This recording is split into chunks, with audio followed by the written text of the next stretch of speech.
Welcome to college, B. This is gonna be a blast. Sorry, I'm late. Le retour des podcasts en fait. Ça fait trop longtemps que j'en ai pas fait. Hi guys, j'espère que vous allez bien. Et aujourd'hui, on se retrouve pour un nouveau podcast. Ça fait trop longtemps que j'en ai pas fait. Vraiment, mon dernier podcast, je sais pas il remonte à combien de temps, mais je sais que ça fait plus de... peut-être 2 mois, genre. 2 mois. Et je vous ai dit que moi j'aime bien, vous voyez, j'aime bien faire les choses bien. C'est-à-dire je préfère prendre mon temps, faire une longue pause, mais quand je reviens en force. Et j'ai changé de micro, enfin c'est le même en fait, mais j'en ai acheté en rose parce que vous savez comment j'aime le rose.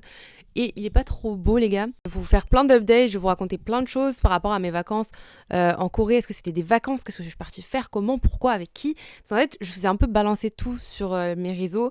En ce moment je balance plein de trucs genre ou des vlogs et tout, enfin je vous ai envoyé plein de trucs.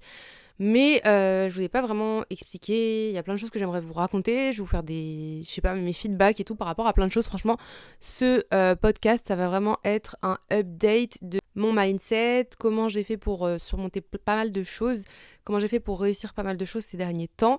Et je vais vous donner un petit peu mes petites clés de motivation comme d'habitude. J'ai à liker tout de suite la vidéo ou à vous abonner si vous m'écoutez sur Spotify ou Apple Podcast. D'ailleurs, le podcast est disponible sur YouTube, Spotify et Apple Podcast. Donc voilà. Puis en fait, je suis partie 1 mois en Corée. Alors en fait, à la base, je ne devais même pas y aller. J'ai cours en fait.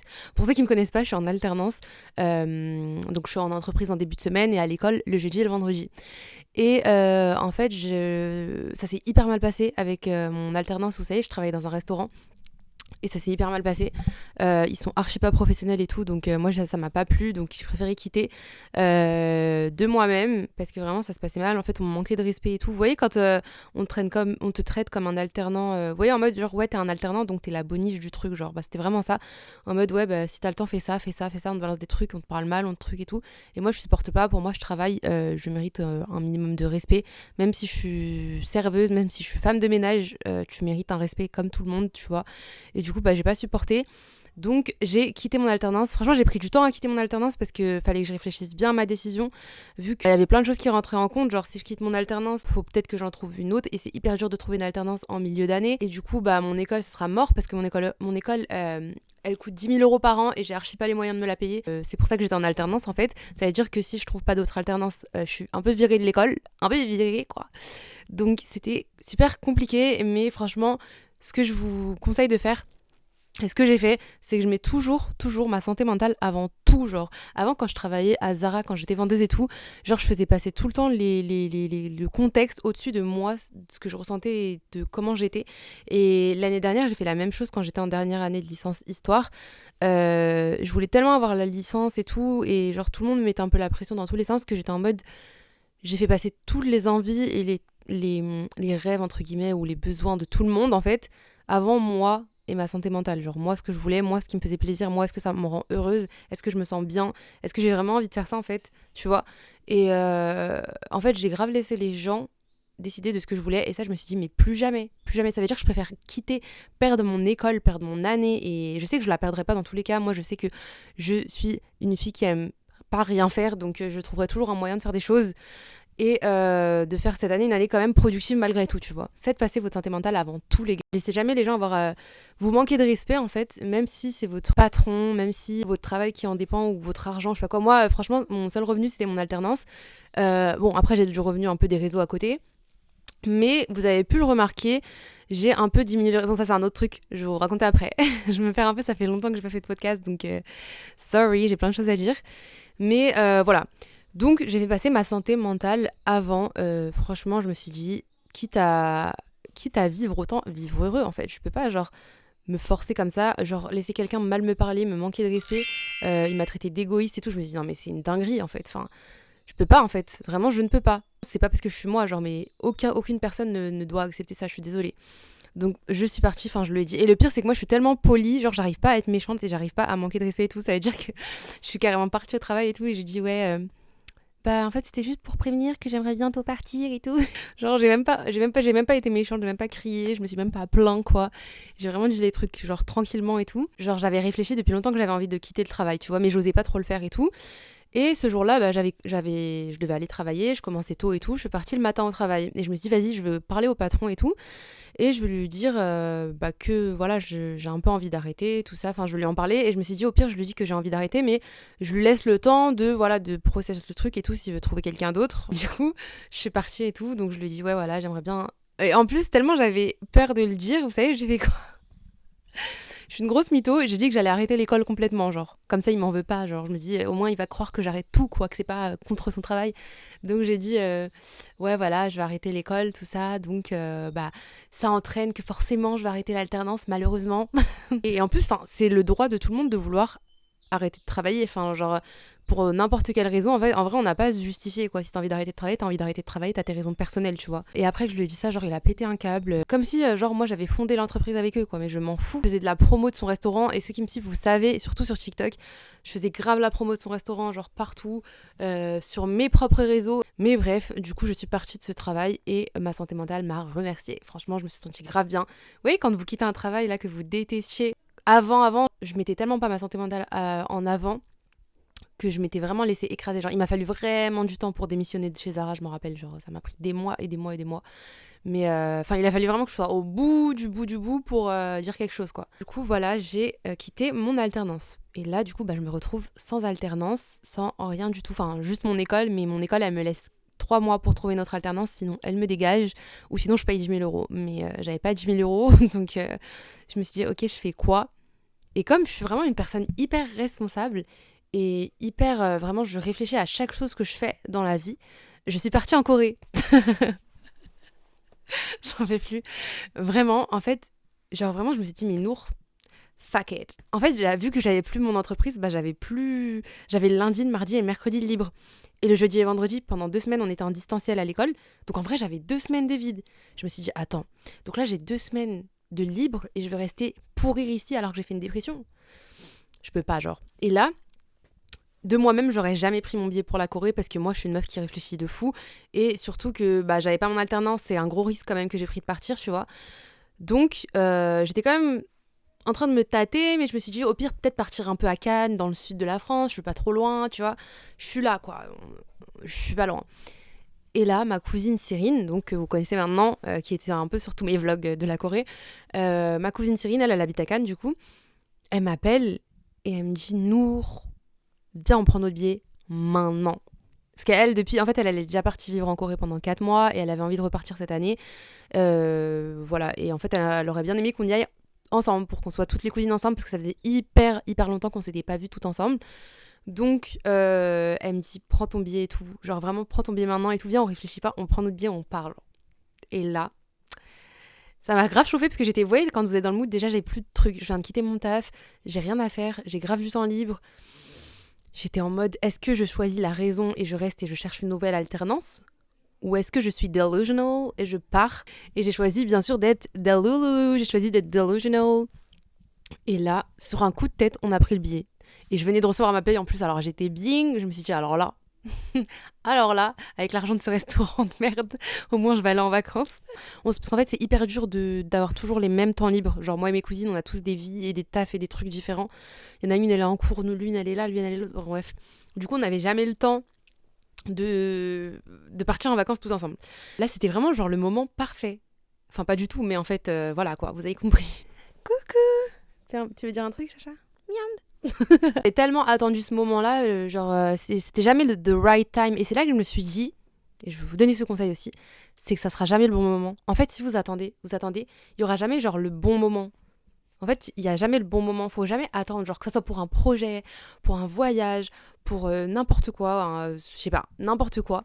Il y aura jamais le bon moment. En fait, le bon moment n'existe pas. C'est vous qui allez le créer à partir de mauvais timing. Tout ce que j'ai fait, genre le fait que j'ai créé ma marque par exemple, au début je reculais tout le temps le truc. Et d'ailleurs je reçois plein de messages de personnes qui me disent ouais j'aimerais trop créer ma marque de vêtements, j'aimerais trop faire ça, mais j'ai pas encore ci, mais j'ai pas encore ça, mais je suis pas encore comme ça.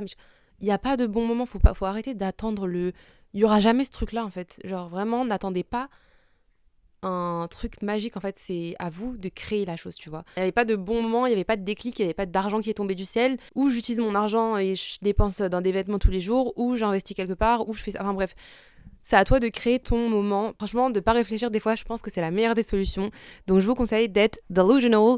Et surtout, si vous avez un projet en tête, lancez-vous et n'attendez pas, en fait. Vraiment, n'attendez pas, ne faites pas reculer le truc parce que ça arrivera jamais. Que bon, de toute façon, je vais pas vous raconter, je vous ai un peu tout vlogué, quoi. De base, j'étais partie c'était pour 1 semaine et demie. Et en fait, quand je suis arrivée en Corée, je me suis rendu compte que Séoul, c'était géant. Genre, Séoul, c'est vraiment énorme. C'est tellement énorme que en 3 jours, j'avais fait 2 quartiers et j'avais fait 2 ruelles dans 2 quartiers, quoi. J'avais pas fait les 2 quartiers. Tellement que c'est grand. Il y a tellement de choses à visiter, tellement de choses à voir. Et les quartiers, ils sont hyper différents. Il y en a qui sont traditionnels, il y en a qui sont un peu plus futuristes, il y en a qui sont... Tu vois, il y a tellement de trucs à voir. Et aussi, genre, le fait d'être avec mes cousines, franchement, ça m'a fait tellement du bien. Et ça faisait tellement longtemps que je les avais pas vues que je voulais trop pas rentrer. Genre, je voulais vraiment pas rentrer. Et surtout qu'aussi, d'un côté, je savais qu'en France, hein, ce qui m'attendait, c'était un peu la hesse. Donc, je me suis dit, ok, j'ai un peu envie de rester en Corée. Laissez-moi être delusional encore un peu plus longtemps. Donc un jour, on s'est posé dans un café et tout, comme d'habitude, pour prendre notre petit déj et tout. J'ai dit, les filles. Parce qu'en plus, Cyrine, elle avait pris son billet pour 1 mois, elle. Vu qu'elle a pas école, elle avait pris son billet pour rester 1 mois en Corée. Et je me dis, non mais attends, comment ça, moi je veux rentrer là? Je rentre dans 5 jours, c'est pas possible, je veux pas rentrer en fait. Et je me suis dit, vas-y. Si je suis delusional, autant être delusional jusqu'au bout. Et là, bah, du coup, bah, j'ai un peu... Par contre, je me suis un peu ruinée. Je me suis un peu irritée, ça je l'ai pas raconté à ma mère, hein. Elle est pas au courant.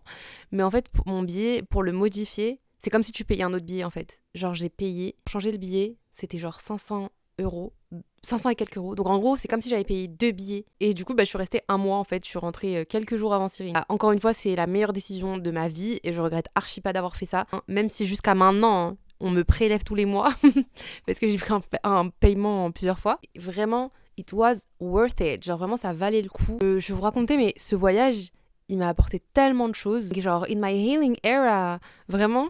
En fait, quand je voyage, déjà, ça me fait du bien et je pense que ça apporte du bien. Enfin, ça fait du bien à tout le monde de voyager. Vraiment, de changer d'air, c'est un truc de dingue. Après, moi, c'était aussi le fait d'être avec ma famille. Vraiment, ça change tout d'avoir les bonnes personnes autour de toi, des personnes qui ont les mêmes principes et valeurs que toi.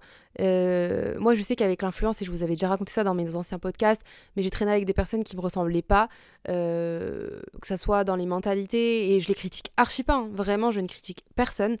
Je les ai, enfin c'est des personnes, si j'ai traîné avec eux c'est que je les aimais, enfin moi c'est pas parce que tu me ressembles pas que je t'aime pas, tu vois, je les aimais, mais je veux dire c'est des personnes qui vont peut-être m'emmener dans des chemins que j'ai pas envie de prendre dans la vie, ou qui vont peut-être, parce qu'en fait tes fréquentations forcément elles vont t'influencer, tu vois ce que je veux dire, tes fréquentations elles vont t'influencer, donc quand tu traînes avec quelqu'un qui est comme ci comme ça et qui aime faire ça, à un moment donné tu vas être poussé entre guillemets à suivre ce chemin là, tu vois, même si t'as ton libre arbitre et tout, on est toujours influencé par nos fréquentations et c'est pour ça que d'ailleurs j'ai fait beaucoup le tri dans mes fréquentations et que je limite vraiment les gens avec qui je traîne. D'ailleurs, je traîne vraiment que avec 2 amis d'enfance et mes cousines. Je vous avais déjà dit ça dans des podcasts précédents si vous voulez aller écouter. Voilà, d'être avec mes cousines, c'était trop bien parce que des fois elles vont me dire des trucs qui sont entre guillemets critiques, enfin elles vont me critiquer, enfin pas me critiquer, mais en mode elles vont grave me dire des trucs que des gens ils vont pas me dire, genre parce que c'est mes cousines et je sais qu'au fond si elles me disent quelque chose c'est pour mon bien, tu vois. À un moment je faisais grave des lives sur TikTok, tu vois, les lives en fait ça a apporté des abonnés, je vais pas vous mentir, la vérité c'est que quand les lives c'était le truc le plus trendy et je crois que ça l'est encore sur TikTok. En vrai des fois désolée je vais fermer un peu l'œil, j'ai un truc dans mon œil, des fois on pense contrôler les réseaux et le contenu qu'on y poste, mais en fait c'est les réseaux qui nous contrôlent et c'est eux qui vont contrôler le contenu aussi qu'on va faire, parce qu'il y a des trucs qui marchent et des trucs qui marchent pas. Donc quand tu fais une vidéo comme ça et que ça va marcher, tu vas vouloir la refaire juste parce que ça marche en fait, et parce que t'as des retours et que t'as des commentaires et que t'as des likes et tout quoi. Et les lives, bah c'était un peu ça. Moi j'aimais bien faire des lives, tu vois, de base vraiment j'aimais bien faire des lives. En vrai quand il y avait que ma communauté, on n'est pas beaucoup, on est tranquille, on est safe place, j'aime bien, tu vois. Mais sur TikTok, ça peut vite monter. Et moi, l'erreur, entre guillemets, que j'ai fait, c'est que je trouve que j'ai grave commencé à faire des lives parce que ça faisait des vues. Et en gros, genre, j'étais en mode, oh, trop bien et tout, genre, ça fait grave des vues. Vous voyez, je faisais des duos, là, des duos avec des gens. En fait, c'est pour ça que je vous dis que c'est super important, les fréquentations. Parce que moi, je sais qu'il n'y a pas tout le monde qui va venir te dire, ça, c'est pas bien, ça, c'est pas bien. En duo, machin, il y a des gens qui montent et du coup, tu parles et tout. Et en fait, je sais pas, genre, je trouve que ça reflétait pas l'image de qui j'étais. Genre, c'est vraiment pas, genre, qui je suis. Et du coup, j'ai pas aimé l'image que ça reflétait. Je me suis rendu compte avec du recul que je faisais ça. En fait, je savais même pas pourquoi je faisais ça. Au début, c'était bien parce que aussi, t'as l'interaction, t'as beaucoup de vues, donc t'as plein de gens qui te parlent, t'as plein de gens qui te répondent. Enfin, forcément, je pense, humainement, t'as de la dopamine et tout, tu vois, donc t'es en mode... peut-être que, je sais pas, ça, c'est comme une sorte d'addiction, tu vois, et donc c'est là, ça te fait limite du bien de faire ton live. Mais Après, il y a un vice dans lequel où tu vas un peu changer, enfin tu vas un peu faire les choses juste pour ça, juste pour tes vues, juste parce que ça t'apporte des abonnés et c'est ma pire phobie de tomber dans ça.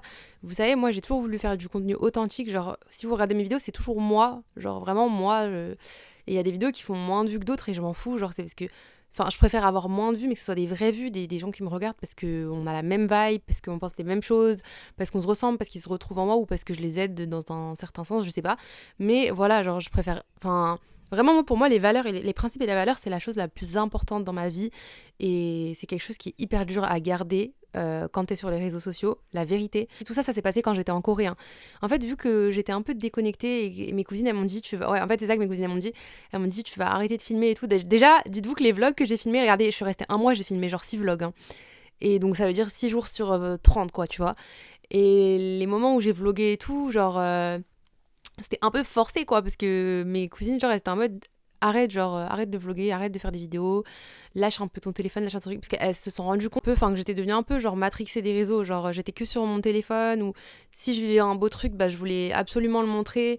Je pensais directement à filmer la chose avant de la vivre, tu vois, et en fait ça devient limite toxique en fait, c'est une relation toxique. Et du coup bah en vrai elles m'ont grave aidé à passer des vacances de fou. J'ai senti vraiment mieux en venant, c'était comme une thérapie ces vacances parce qu'elles ont été là pour me dire genre stop it. En vrai je me suis tellement remise en question. Quand t'es tout seul dans le truc, tu le vois pas, t'as besoin des fois que les gens te disent certaines choses pour te faire réfléchir, tu vois. Et franchement, moi, je prends jamais mal les conseils, je prends jamais mal ce qu'on me dit. Et elles le savent, je leur dis tout le temps, mais moi, j'aime trop quand on me dit des trucs, quand on me dit genre, ça c'est trop comme si, surtout quand, enfin en fait, quand je sais que c'est pour mon bien, au final. Genre, moi, je vois pas le truc que la personne me dit, je vois la finalité, genre, pourquoi la personne t'a dit ça. Est-ce que elle, ça va lui apporter quelque chose? Non. Mais toi, ça peut t'apporter quelque chose. Donc, la finalité, c'est une bonne finalité. C'est que la personne, elle tient à toi. Et il y a que les personnes qui tiennent vraiment à toi, qui t'aiment vraiment, qui te diront la vérité, qui te diront les choses qui, peut-être, vont pas te plaire sur le moment, mais qui te feront au moins réfléchir et qui t'aideront aussi, genre, parce que c'est pour toi, tu vois. Et moi, je sais que ça m'a grave aidé, même si sur le moment, genre, des fois, tu sais, on te dit un truc, t'es en mode, ouais, bah, genre, je sais pas pourquoi on me dit ça, mais je sais pas, non, non. Et en fait, quand tu vas y réfléchir, tu te dis, mais c'est vrai, en fait. Genre, c'est vrai, peut-être que j'ai trop fait ça. En fait, ça te permet de te remettre en question, tout simplement. Et ça, c'est super important de tout le temps se remettre en question, de réfléchir.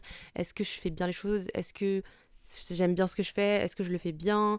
Est-ce que j'ai trop changé dans ce sens-là, dans ce sens-là, dans ce sens-là, tu vois? Moi, je vous conseille pas forcément de partir en vacances parce que vous avez peut-être pas le temps, les moyens, n'importe quoi. Mais faire des rétrospections sur vous-même et vous entourer des bonnes personnes. Vraiment, enfin, des introspections, je crois qu'on dit. Vous entourer des bonnes personnes, c'est le plus important. Et accepter la bonne critique constructive. Vraiment, ne vous braquez pas, prenez pas les choses à cœur dans le mauvais sens. Genre, réfléchissez à vraiment réfléchissez à l'intention de la personne quand elle vous dit quelque chose, que ce soit vos parents, je sais pas, vos frères, vos sœurs, vos cousins, cousines. Genre, faut toujours penser à l'intention de la personne. Si la personne elle a des bonnes intentions envers toi, il y a une bonne chose derrière. C'est comme quand notre mère ou notre père, un truc qui nous engueule pour quelque chose. Derrière, c'est quand tu réfléchis bien, il y a une bonne raison, tu vois. Et tu sais que c'est pour ton bien, au final. Quand je suis rentrée, retour à la réalité, j'ai raté en plus des cours. Au début, je vous promets que j'étais partie hyper défaitiste. Je me suis dit, je veux pas réussir à trouver une alternance, c'est mort, on est au milieu de l'année. Et là, la grande sœur de Mimi, en fait, elle me dit, Nour, au pire, prends ton CV et juste tu l'envoies partout, tous les matins. J'ai envoyé mon CV partout, comme ça, j'envoyais mon CV partout. Jusqu'à un beau jour où je reçois un appel et là, je me suis dit, carrément, je m'y attendais tellement pas que quand la personne m'a appelé, j'ai fait, ouais, allô, genre j'étais en mode. Ils me disent, ouais, non, vous avez postulé et je savais même pas c'était quoi. Oui, effectivement, j'ai postulé pour ça, non. Bref, j'ai commencé le taf du coup. Par contre, le rythme, il est archi dur et c'est pour ça que je suis en mode disparition. J'étais censée reprendre les podcasts il y a longtemps et en fait je suis rentrée de la Corée et j'ai été plongée direct dans tous les trucs d'entretien parce que j'ai eu pas mal d'entretiens vu que j'avais posté des CV partout, trucs à faire et on a des travaux de groupe et on a ça et on a ça. Donc et j'essayais de poster un peu sur YouTube et j'essayais un peu de poster sur Insta, j'essayais de toujours être un petit peu active partout. Je suis contente déjà d'avoir trouvé une solution. Je suis en cours et tout, j'essaye de trouver aussi des solutions par rapport à mes notes et tout. Enfin franchement, j'ai même pas regardé mes notes s'il vous plaît parce que je suis dans le déni. Encore une fois, je suis dans le doux, mais c'est pas grave, genre je regarde pas mes notes jusqu'à que je sais pas ce qui va arriver, mais j'attire le positif, donc j'espère. Les écoles de co, c'est... Je vais pas dire le terme, vous allez me taper, mais genre il y a rien à faire en fait. Vraiment, il y a rien à faire, c'est de la rigolade, c'est du pipi de chat, c'est je sais pas en fait. Il y a rien à faire. Surtout pour une personne qui était en double licence à l'université pendant 4 ans là. histoire et anglais. Moi, j'étais en double licence histoire et anglais. Genre, on avait mais une charge de travail. Je ne pouvais pas respirer. J'étais en dépression tout le temps. J'étais à la BU de 8h à 21h. Des fois, jusqu'à 22h, on était à l'université en train de travailler. Et je devais rendre des dossiers comme ça tous les jours. Oh là là là là. Et je révisais, je rendais des trucs et des dissertes et des mémoires et des trucs. Et là, on n'a rien à foutre. Même les devoirs, enfin, les examens, j'ai jamais révisé pour un examen. Genre, depuis le début de l'année, c'est des QCM. Genre, en fait, moi, Nour qui vient de découvrir les écoles de commerce, en fait. C'est vrai, je me dis, ça vaut tellement pas la peine, en fait, de faire une licence. Franchement, en tout cas, je vous le dis, ne le faites pas, quoi. Ne faites pas la même erreur que moi, de vous compliquer la vie pour rien. Any fucking ways. J'ai regardé une vidéo de Madeleine, je sais plus comment elle s'appelle, Madeleine RG, je crois. Dedans, elle a parlé d'un truc et ça a trop résonné dans ma tête. Je me suis dit, mais c'est une dinguerie ce qu'elle vient de dire, en fait. C'est trop vrai, genre. Le fait d'être heureux dans une journée ou genre d'avoir la satisfaction d'avoir une bonne journée, c'était comme genre une potion magique. Essaye de regarder tout ce que t'as fait dans cette journée. Et elle disait ça parce qu'elle a dit, en fait, que depuis qu'elle écrit et qu'elle fait du journaling le soir, ça l'a trop aidée à être plus heureuse, entre guillemets, tu vois. Et elle a expliqué qu'en fait, genre, le fait de voir qu'est-ce que t'as fait, c'est la potion magique, en fait, de voir quelles sont toutes les petites étapes qui ont fait qu'aujourd'hui t'as été heureuse, tu vois. Genre si aujourd'hui j'étais heureuse, faut que il y a des trucs clés en fait. Tu vois ce que je veux dire ? Il y a des trucs clés dans ma journée qui ont fait que je suis heureuse. Qu'est-ce que c'était ces trucs-là ? Est-ce que c'est parce que j'ai passé plus de temps avec ma mère ? Est-ce que c'est parce que je me suis réveillée tôt ? Est-ce que c'est parce que j'ai fait du sport ? Est-ce que c'est tout ça combiné ? Et en fait, le fait qu'elle a fait du journaling tous les soirs, elle s'est rendue compte, elle a réussi à trouver sa potion magique. En gros, elle a réussi à trouver tous les petits trucs, les étapes qui lui permettent de passer une journée trop bien, tu vois. Et j'ai trouvé ça grave intéressant. En tout cas, le journaling, c'est quelque chose de super bien que je vous conseille de faire. C'est un peu genre de la méditation en même temps. Et juste, genre, t'allumes ta petite bougie et tout le soir et t'écris un peu, genre, qu'est-ce qui t'a plu dans ta journée, qu'est-ce qui t'a pas plu. Et du coup, ça va te permettre de savoir qu'est-ce qui te rend heureux, qu'est-ce qui fait que ta journée, elle est bien. Et de pouvoir, du coup, reproduire les bonnes choses et avoir une bonne routine, en fait. Au final, tu vois, faire une bonne routine de vie et créer ta routine parfaite. Anyway, je vais vous faire plein de gros bisous parce que je pense que le podcast il est déjà pas mal long. De toute façon, on se retrouve du coup très très rapidement. Abonnez-vous à ma chaîne Spotify et Apple Podcast. Tous les podcasts sont disponibles. Je vous fais plein de gros bisous et believe, croire en nos rêves, soyez delusional, c'est vraiment le mot de la fin. Bisous. Welcome back, Queen Serena.